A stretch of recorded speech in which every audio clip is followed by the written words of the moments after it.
ಆತ್ಮೀಯ ವಿದ್ಯಾರ್ಥಿಗಳೇ, ಈ ವಿಡಿಯೋದಲ್ಲಿ ಇನ್ನೊಂದು ಪ್ಯಾಸೇಜ್ ಸ್ಟೋರಿಯನ್ನು ಕೊಡ್ತಾ ಇದ್ದೀನಿ. ಪದ್ಯ ರೂಪದಲ್ಲಿ ಟೆಸ್ಟು ಪರೀಕ್ಷೆಗಳಲ್ಲೆಲ್ಲ ಎಕ್ಸಾಮ್ಸ್ಗೆಲ್ಲ ಹೆಲ್ಪ್ ಆಗ್ಬೋದು. ಇದು ರೈತನ ಕುರಿತು ಪ್ಯಾಸೇಜ್ ಇದೆ. ಪದ್ಯ ಎಲ್ಲ ಚೆನ್ನಾಗಿ ಕೇಳಿರ್ತೀರಿ. ಯಾರ್ಯಾರಿಗೆ ಹಾಡೋದಕ್ಕೆ ಚೆನ್ನಾಗಿ ಬರುತ್ತೆ ಅವರು ಹಾಡಿ. ಪದ್ಯ ಇದೆ ನೋಡಿ ಈ ರೀತಿ. ಇವನೇ ನೋಡು ಅನ್ನದಾತ, ಹೊಲದಿ ದುಡಿದೆ ದುಡಿವನು, ನಾಡ ಜನರು ಬದುಕಲೆಂದು ದವಸ ಧಾನ್ಯ ಬೆಳೆವನು. ಈ ರಾಗದಲ್ಲಿ ಕೂಡ ಹಾಡ್ಬೋದು. ಇವನೇ ನೋಡು ಅನ್ನದಾತ, ಹೊಲದಿ ದುಡಿದೆ ದುಡಿವನು, ನಾಡ ಜನರು ಬದುಕಲೆಂದು ದವಸ ಧಾನ್ಯ ಬೆಳೆವನು, ದವಸ ಧಾನ್ಯ ಬೆಳೆವನು. ಈ ರೀತಿ ರಾಗದಲ್ಲಿ ಕೂಡ ಪ್ರಯತ್ನ ಪಡಿ. ಯಾರ್ಯಾರಿಗೆ ಆಲ್ರೆಡಿ ತುಂಬ ಚೆನ್ನಾಗಿ ರಾಗವಾಗಿ ಹಾಡೋದು ಕಲ್ತಿದ್ದೀರಿ ಅವರು ಹಾಡಿ ನೋಡಿ. ಮಳೆಯ ಗುಡುಗು ಚಳಿಯ ನಡುಗು, ಬಿಸಿಲ ಬೇಗೆ ಸಹಿಸುತ್ತ, ಬೆವರು ಸುರಿಸಿ ಕಷ್ಟ ಸಹಿಸಿ, ಒಂದೇ ಸಮನೆ ದುಡಿಯುತ್ತಾ, ಗಟ್ಟಿ ದೇಹ ದೊಡ್ಡ ಮನಸ್ಸು, ದೇವನಿಂದ ಪಡೆದನು, ಯೋಗಿಯಾಗಿ ತ್ಯಾಗಿಯಾಗಿ ಅನ್ನ ನೀಡುತ್ತಿರುವನು.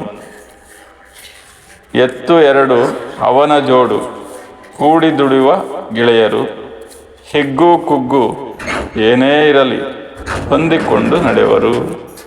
ನೋಡಿ, ರೈತನಿಗೂ ರೈತನ ಜೊತೆ ಇರುವ ಎತ್ತುಗಳಿಗೂ ಎಷ್ಟರ ಮಟ್ಟಿಗೆ ನಂಟಿದೆ ಅಂದೆಲ್ಲ ಇದರಲ್ಲಿ ತಿಳಿಸಿದ್ದಾರೆ.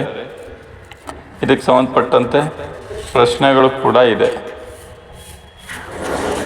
ನೋಡಿ. ಅನ್ನದಾತ ಎಂದು ಯಾರನ್ನು ಕರೆಯಲಾಗುತ್ತದೆ? ಉತ್ತರ ಎಲ್ಲರಿಗೂ ಗೊತ್ತಾಗಿರ್ಬೋದು. ಎರಡನೇ ಪ್ರಶ್ನೆ, ಅನ್ನದಾತ ಎಲ್ಲಿ ದುಡಿಯುವನು?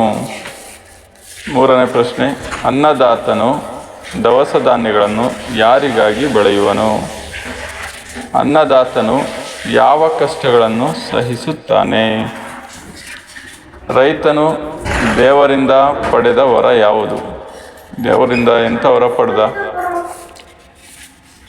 ವರದ ಬಗ್ಗೆ ನಿಮಗೆ ಹುಡ್ಕೋದಾದರೆ ಇದರಲ್ಲಿ ಸಿಗುತ್ತೆ ನೋಡಿ. ಪದ್ಯದಲ್ಲಿ ಹುಡುಕಿ ಇದೇ ರೀತಿ ಬೇರೆ ಬೇರೆ ಪ್ಯಾಸೇಜ್ಗಳನ್ನು ವಿಡಿಯೋ ಮೂಲಕ ಅಪ್ಲೋಡ್ ಮಾಡ್ತಾ ಇರ್ತೀನಿ. ವ್ಯಾಕರಣಾಂಶಗಳು ಕೂಡ ಅರ್ಥ ಆಗೋ ರೀತಿ ನಿಮಗೆ ವಿಡಿಯೋದಲ್ಲಿ ಸಿಗ್ತವೆ. ಡಿಸ್ಕ್ರಿಪ್ಷನಲ್ಲಿರುತ್ತೆ, ಚೆಕ್ ಮಾಡಿ, ಚೆನ್ನಾಗಿ ಅರ್ಥ ಮಾಡ್ಕೊಳ್ಳಿ. ಏನಾದರೂ ಗೊಂದಲ ಇದ್ದರೆ, ಡೌಟ್ ಇದ್ದರೆ ಕಾಮೆಂಟ್ ಮೂಲಕ ತಿಳಿಸಿ.